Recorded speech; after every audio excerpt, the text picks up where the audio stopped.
Et salut tout le monde, sur ma chaîne Lorenzo High Tech, comme dans le titre. Aujourd'hui on va parler de Xiaomi, on va parler d'un smartphone qui a été fait pour la rentrée, à un prix plutôt attractif. Je parle du Xiaomi Redmi 12 5G, un smartphone qu'on n'a pas vraiment entendu beaucoup parler et qui ne se vend pour l'instant, ce que j'ai pu voir, que sur les opérateurs. Ils ne se vendent pas en boutique, ils ne se vendent pas sur les sites internet pour l'instant, donc voilà.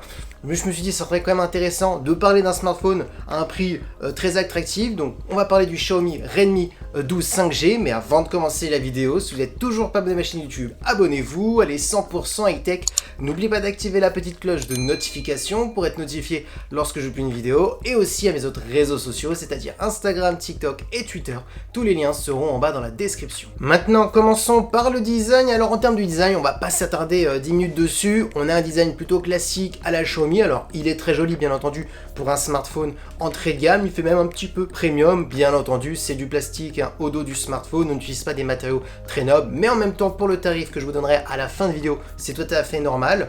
Maintenant on va parler des caractéristiques de la face avant. On a une diagonale de 6,79 pouces, donc une grande taille, avec une définition Full HD+, accompagnée par un écran LCD. Et oui, pas d'écran AMOLED sur ce smartphone. Pour baisser le coût du smartphone, Xiaomi, je pense, a préféré mettre un bon écran LCD. Par contre, ce qui est intéressant, c'est quand même qu'on a un taux de rafraîchissement de 90 Hz pour avoir une bonne fluidité lorsque vous naviguez sur des pages web, pour faire aussi un peu de jeux vidéo. Donc voilà, ça reste quand même une fiche technique plutôt correcte. Ensuite, concernant la caméra frontale, on est sur du 8 mégapixels, donc pour faire des photos selfie, des vidéos. Et concernant la sécurité de l'écran, on est sur du Gorilla Glass 3. Du coup, oui, on n'est pas sur une fiche technique astronomique comme on a l'habitude de voir chez Xiaomi, mais là on est sur un smartphone entrée de gamme, vraiment pour une utilisation d'une personne lambda. Maintenant, parlons de la partie photo. Alors je vous dis tout de suite, ce ne sera pas le meilleur photophone de l'année de Xiaomi. En même temps, c'est normal, on est sur un entrée de gamme.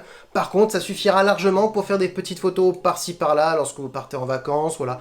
Vous voulez prendre des photos voilà, avec une qualité plutôt correcte, ça sera le cas. Vous avez un gros capteur principal, et c'est le seul meilleur capteur que vous avez sur ce smartphone, de 50 mégapixels, donc c'est un bon point, avec un capteur de profondeur de champ pour faire des photos effet bokeh. On est sur du 2 mégapixels, donc voilà, vous avez juste deux capteurs, mais bon, vaut mieux avoir deux capteurs que 3, et que le troisième c'est un macro, parce que souvent les macros, on va pas se le cacher, sur les smartphones c'est pas les meilleurs, souvent c'est ceux qu'on n'utilise pas, donc voilà, deux capteurs ça suffit par rapport à un smartphone entrée de gamme. Maintenant, parlons de performance. Alors je vous dis tout de suite, ce sera pas le meilleur smartphone pour faire les derniers jeux vidéo, on est quand même sur un smartphone entrée de gamme, mais par contre ça suffira pour faire du surf sur internet, pour aller sur les réseaux sociaux, pour faire des jeux vidéo un petit peu gourmands, mais pas non plus les derniers jeux vidéo, ou si vous jouez à certains jeux vidéo, vous pourrez pas mettre les graphismes en ultra comme un smartphone haut de gamme, et c'est tout à fait normal.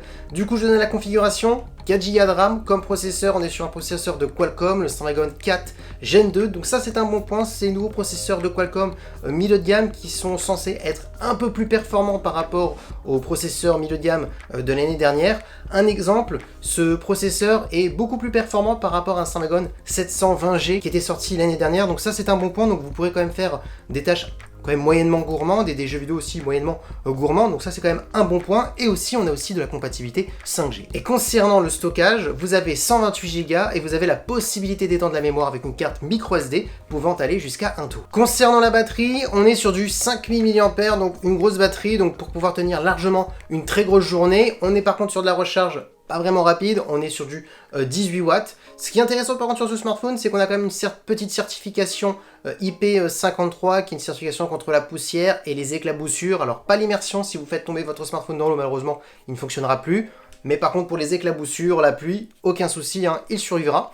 Ensuite en termes de connectivité, je le répète, 5G, on a de la Wi-Fi 5, du Bluetooth 5, dommage, pas de Wi-Fi 6, pas de connectivité récente, mais on reste comme sur un smartphone entrée de gamme, donc on peut comprendre. Par contre, pour les amoureux des casques filaires, ce qui est intéressant, c'est qu'on a quand même une prise jack, donc ça c'est un bon point. Maintenant, parlons prix, et il est annoncé au tarif de 219 €, donc un prix pour ma part qui est très attractif. Alors ce qu'il faut retenir sur ce smartphone, c'est qu'on est vraiment sur un smartphone pour des étudiants qui ne veulent pas débourser énormément d'argent, mais qui veulent aller sur les réseaux sociaux, regarder des vidéos sur leur smartphone, faire des petits jeux vidéo, sans avoir des petites latences. Grâce au processeur Snapdragon 4 Gen 2 un nouveau processeur de nouvelle génération de cette année.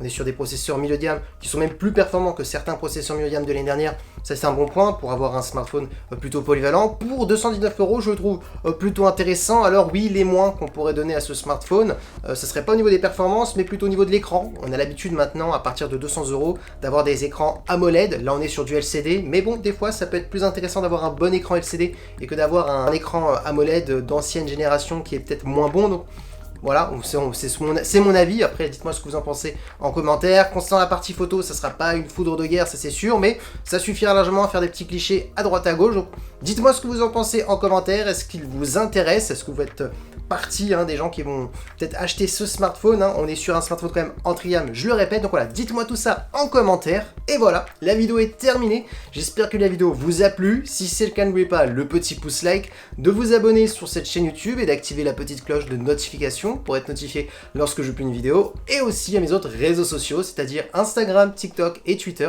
Tous les liens seront en bas dans la description.